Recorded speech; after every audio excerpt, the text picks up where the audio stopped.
వేల మంది కార్మికులకు కూడా ఉపాధి దొరికేటువంటి అవకాశం ఉంది. అలాగే పర్యావరణానికి ఎటువంటి హాని లేకుండా జరుగుతున్నటువంటి ఈ గ్రీన్ ఎనర్జీ అనేటువంటిది, గ్రీన్ అమోనియా హైడ్రోజన్ కాంప్లెక్స్ అనేది ఇక్కడి నుంచే ఉత్పత్తి జరిగి ఇతర దేశాలకి ఇక్కడ మా కాకినాడ నుంచే ఎగుమతులు జరగడం అనేది కూడా నిజంగా చాలా కాకినాడ వాసులుగా కూడా చాలా గర్వకారణంగా ఉంది. అది ఆంధ్రప్రదేశ్ నుంచి జరగడం అనేది కూడా ఇంకా హ్యాపీగా ఉంది సార్. ఇలాంటి ప్రాజెక్టులు వచ్చినప్పుడు కూడా, ఇలాంటి వాటికి కూడా ముందడుగేసి ముందుకు వెళ్తున్నప్పుడు కూడా వెనక్కి లాగేటువంటి ప్రక్రియ. అలాగే దీని మీద జగన్మోహన్ రెడ్డి గారే గతంలో ఎంఓఏలు చేసుకున్నారు సార్. ఇంప్లిమెంటేషన్ ఎక్కడ ఉంది, గ్రౌండ్ లో రియాలిటీ ఎక్కడ జరిగింది, గ్రౌండ్ లో వర్క్ ఎక్కడ జరిగింది అది చూపించాలి జగన్మోహన్ రెడ్డి గారు. మన ప్రాజెక్ట్ గురించి కూడా చూస్తాం, రాయలసీమలో ఎత్తిపోతల ప్రాజెక్టుల గురించి కూడా ఎంఓఏలు చేసుకుని దానికి క్లియరెన్స్ తెచ్చుకోకుండా అలాగా వదిలేస్తే అది మేమే చేస్తాం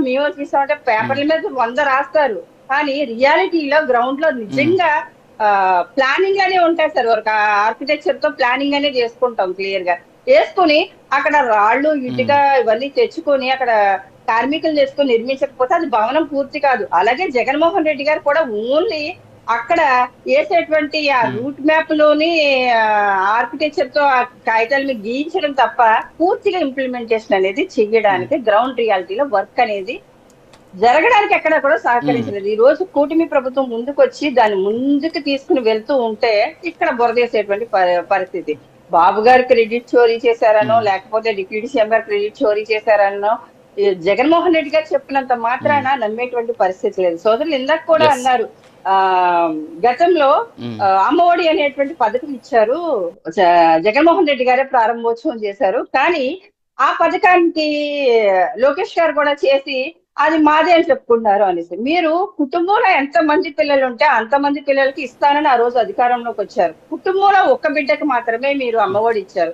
కానీ ఇవాళ కూటమి ప్రభుత్వం ఇంట్లో 4 పిల్లలు ఉన్నా సరే వాళ్ళ భవిష్యత్తు బాగోవాలని వాళ్ళకి తల్లికి వందనం అనేటువంటి ఆ కార్యక్రమం ద్వారా ఆ డబ్బులు ఇవ్వడం అనేది జరుగుతుంది. ఎంత మంది పిల్లలు ఉంటే అంతమంది పిల్లలకి ఇంట్లో ఇస్తూ ఉన్నారు. అంటే మీరు వేరియేషన్ చూసుకోవచ్చు. ఆ రోజు జగన్మోహన్ రెడ్డి గారు 2 పిల్లలు ఉంటే ఒకరిని విడదీసి ఒకరి భవిష్యత్తుకు మాత్రమే ఇచ్చారు. ఇవాళ 4 పిల్లలు ఉంటే 4 పిల్లలు సమానమే తల్లికని ఒక తల్లిలాగా కూటమి ప్రభుత్వం ఇస్తూ ఉంది. అంటే రెండింటికి వ్యత్యాసం కూడా మీరు గమనించవచ్చు సార్. అంటే ఎంఓఏలు కాగితాల మీద చేసుకోవడం వేరు, ఇవాళ ఇంప్లిమెంటేషన్ చేసి గ్రౌండ్ లో రియాలిటీగా వర్క్ జరిగితేనే రాష్ట్రానికి నిధులు వస్తాయి, దాని ద్వారా ట్యాక్సులు కడతారు కాబట్టి అనేకంగా అభివృద్ధి చెందడానికి అవకాశం ఉంటుంది. అనేక